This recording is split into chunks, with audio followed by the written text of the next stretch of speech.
Gusto ko lang hong maging malinaw ito sa ating lahat at sa lahat ng mga nanonood sa atin ngayon dyan sa telebisyon. Na tayo po ay hindi galit kay BBM. Tayo po ay narito upang sabihin natin sa kanya kung ano ang mga bagay na hindi natin nagugustuhan sa kanyang pamamalakad.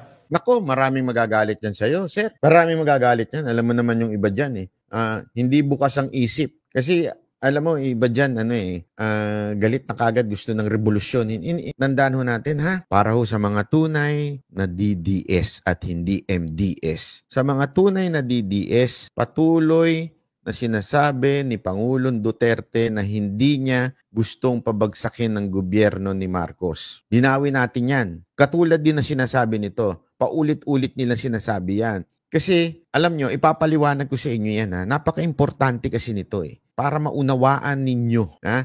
Para maunawaan ninyo kung ano ang dahilan kung bakit ganyan ang laging sinasabi ng ilang mga organizer at ng ilang katulad ni Pangulong Duterte. Dapat maintindihan natin na we are not here to create war or rebellion or revolution. Hindi yan ang gusto ng ating Pangulong Duterte. Malinaw po. Ngayon, kung gusto ninyo ng ganyan, gumawa kayo ng sariling organisasyon nyo. Umakyat na rin kayo ng bundok. Hindi kasi alam mo, ito para ho sa kalinawan, nagagalit tayo sa mga NPA. Nagagalit tayo sa mga komunista. Pero minsan, yung asal natin parang ganun. Kung nagagalit tayo, di ba, sa ganung klaseng asal, dapat hindi ganun ang ating pamamaraan. Dapat nakikinig tayo sa mga leader na tulad ni Pangulong Duterte. Katulad nito, sinasabi, hindi naman gustong pabagsakin. Kailangan lang natin ilabas ang ating saloobin para ang gobyerno magbago, hindi bumagsak. Malinaw?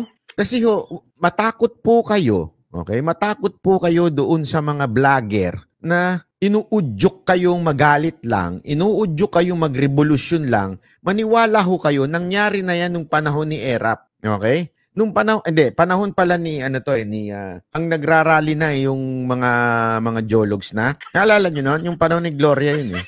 May mga gusto magpatalsik kay Gloria, may mga public mga politiko na kaalyado ni Erap na gustong patalsikin si Gloria. Inudyok nila yung taong bayan, ginalit nila hanggang nagwawala, nagrarayot na. Naalala niyo yun? Nagrarayot na ang tao. Tapos nung nagkahulihan na, nawala yung mga politiko. Naintindihan nyo? Yan ang problema kasi sa mga politiko eh. Minsan, uudyukin lang kayo magalit. Ngayon, iba na. Mga vlogger na udyukin kayo magalit kasi it's for their content. It's not really for the best of this country.